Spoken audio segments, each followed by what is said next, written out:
કૌશિક પરમાર, પ્રાંત અધિકારી ઉના નગરપાલિકા સામાન્ય ચૂંટણી 2026 અન્વયે કુલ 80 ફોર્મ ભરાયેલ હતા, જે પૈકી 63 ફોર્મ માન્ય રહેલ અને 17 ફોર્મ અમાન્ય રહેલ, જે પૈકી 4 ફોર્મ પરત ખેંચાયેલ. હાલ 28 સીટ માટે 51 ઉમેદવારો મેદાનમાં છે, જે પૈકી 23 ઉમેદવાર આમ આદમી પાર્ટી અને 28 ઉમેદવાર ભારતીય જનતા પાર્ટી. 8 સીટો બિનહરીફ જાહેર થઈ છે, જેમાં વોર્ડ નંબર 2 તમામ 4 સીટો બિનહરીફ જાહેર થઈ છે. હું ચિંતન ગઢિયા, આમ આદમી પાર્ટી ઉના નગરપાલિકાની જે 2026ની સામાન્ય ચૂંટણી છે એમાંથી અમારી આમ આદમી પાર્ટીએ ઉમેદવારી નોંધાવી અને ચૂંટણી લડવાના છીએ. આજે જ્યારે ચૂંટણીના ઉમેદવારનો ખેંચવાનો સમય હતો, ફોર્મ ખેંચવાનો, એનો જ્યારે છેલ્લો દિવસ હતો ત્યારે અમારા 23 ઉમેદવારો વધ્યા છે અને અમને ઉના શહેરના લોકોને મતદાન દેવાનો અધિકાર માટે અમે લડીએ છીએ.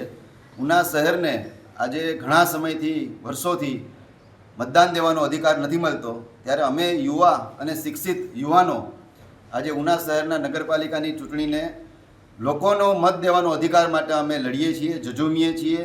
હવે લોકોએ નક્કી કરવાનું છે કે ઉના શહેરને કઈ રીતે બાનમાં રાખ્યું છે અને કઈ રીતે આઝાદ કરવું.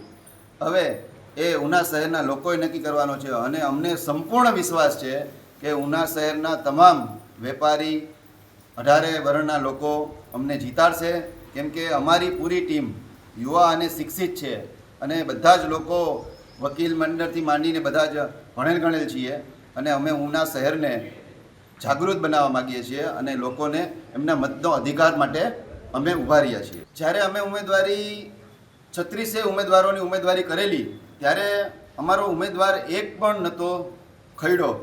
જ્યારે એમના ટેકેદાર એને દરખાસ્ત કરવાવાળા હતા એને કોઈ યેનકેન પ્રકારે હેરાન કરી અને ચકાસણી દરમિયાન, ફોર્મ ચકાસણી દરમિયાન એમને એના સોગંદનામા કરી અને ફોર્મમાં વાંધા લીધેલ અને અમારા ફોર્મ રદ કરાવેલ હતા બહાર.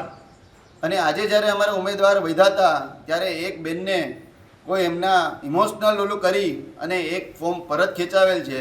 બાકી અમે તો બધા 23 યુવાનો લડી લેવાના ઓલામાં છીએ અને અમારે 36 સીટ લડાવી હતી, પરંતુ અમારા ટેકેદાર અને દરખાસ્તને એમની કોઈ યેનકેન પ્રકારે એ લોકોએ ઓલું કરી અને ફોર્મ રદ કરાવેલા છે. અમે તો ઉમેદવારી માટે લડવા તૈયાર જ છીએ. હાર અને જીત બહુ પછીનો પ્રશ્ન છે, પણ અમે લડવા માટે ઝઝૂમીએ છીએ.